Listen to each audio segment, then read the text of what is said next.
মা ওই সৌদালি, দিদি আমি আমার মায়ের পাশে বসবো। ওকে কিছুক্ষণ আগে কি বলেছি খেয়াল নাই? দিদি আমাকে ছেড়ে দেন দিদি। তুমি হলো সদলে বেটি আর আমি হলাম সাক্কি। বাস বনে বনে তো সিতিলে মিতিলে ঝগড়া করলে হবে নাকি তোমরা? আরেকবার মা দাঁড়ান, আমি আপনার জন্য পানি নিয়ে আসি মা। তাড়াতাড়ি চলো মায়ের কাছে দিদি। মা ধরেন পানি খেয়ে নি। মা আপনি ঠিক আছেন তো না? তুই আমার সাথে আর কথা বলবি না। প্রথমে তো আমার মাথা খারাপ, তারা আবার মাথা খারাপ করে দিয়েছো। মা তো রাগ করিয়ে না, আপনার মাথার জন্য ক্ষতি হবে। ইয়া বেটা আমার জন্য একটা স্যান্ডউইচ নিয়ে আমার খেতে খুব ইচ্ছা করছে। হ্যাঁ মা ঠিক আছে, আমি এখন তাহলে তাড়াতাড়ি নিয়ে আসতেছি। মা আপনার জন্য স্যান্ডউইচ নিয়ে এসেছি। ধর প্রথমে তুই খা। আমার রাগ হয় কিন্তু তোদের প্রতি আমার কোনো অভিযোগ নেই।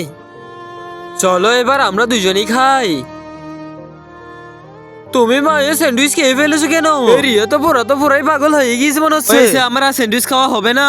মা আপনি গুসা হয়ে না, আমি আপনার জন্য ফ্র্যাঙ্ক ফ্রাইস নিয়ে আসতেছি। টেস্টি মনে হচ্ছে। আরে দিদির আজকে কি হয়ে গিয়েছে? সুদা বলে দিদি আমি সবগুলো খাবো, তাহলে আমি আর কিছু অর্ডার দিতাম না।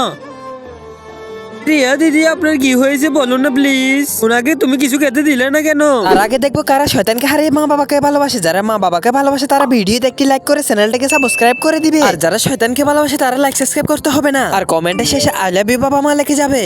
আসলে এই রেস্টুরেন্টের খানার মধ্যে অনেক লবণ হয়েছে। আমি চাচ্ছি না মায়ে যে এই খাবার খেয়ে অসুস্থ হোক, তাই এমন করেছি। সরি রিয়া।